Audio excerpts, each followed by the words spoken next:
সংখ্যালঘু পরিবারকে বাঁশের বেড়া দিয়ে অবরুদ্ধ। রিপোর্ট জাহাঙ্গীর মোল্লা। ব্রাহ্মণবাড়িয়ার নাসিরনগর উপজেলার হরিপুর ইউনিয়নে একটি সংখ্যালঘু পরিবার গত 12 দিন ধরে প্রায় অবরুদ্ধ অবস্থায় দিন কাটাচ্ছে। বসতঘরের সামনে বাঁশ ও টিনের বেড়া দিয়ে চলাচলের পথ বন্ধ করে দেওয়ায় টয়লেট ও টিউবওয়েলে যাওয়ার রাস্তাও আটকে গেছে। ভুক্তভোগী পরিবার সূত্রে জানা যায়, হরিপুর ইউনিয়নের মন্টু কর্মকারের সঙ্গে প্রতিবেশী রফিক মিয়ার জমি নিয়ে দীর্ঘদিন ধরে বিরোধ চলছে। বিরোধপূর্ণ জমির মালিকানা নিয়ে দুই পক্ষের মধ্যে দাবি পাল্টা দাবি রয়েছে।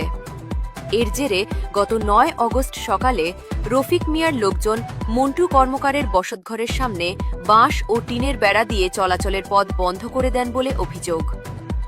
পরিবারটি থানায় লিখিত অভিযোগ করলে পুলিশ ঘটনাস্থলে গিয়ে টিনের বেড়া কিছুটা সরিয়ে দেয়। এতে ঘর থেকে বের হওয়ার সামান্য সুযোগ তৈরি হলেও বাঁশের বেড়া এখনও রয়েছে বলে অভিযোগ পরিবারের। মন্টু কর্মকার বলেন, জমি নিয়ে আদালতে মামলা চলমান আছে। বসতঘরের সামনে বেড়া দিয়ে আমাদের আটকে রাখা হয়েছে। টয়লেট ও পানির পথ বন্ধ করে দেওয়া হয়েছে। দেশের সরকার প্রধান ও নাসিরনগরের এমপি হান্নান সাহেবের কাছে আমার প্রাণের আকুতি, আমি আমার পূর্বপুরুষের ভিটায় বসবাস করতে চাই। প্রতিপক্ষে রফিক মিয়ার স্ত্রী জাহানারা বলেন, আমরা কারো জায়গায় বেড়া দেইনি, আমরা আমাদের জায়গায় বেড়া দিয়েছি। এ ঘটনায় নাসিরনগর থানার এসআই মনির আহমেদ বলেন, আমরা ঘটনাস্থলে গিয়ে পরিবারটির ঘরের দরজায় থাকা বাঁশের বেড়া সরিয়ে দিয়ে চলাচলের সুযোগ করে দিয়েছি। এই বিষয়ে আদালতে মামলা চলমান রয়েছে।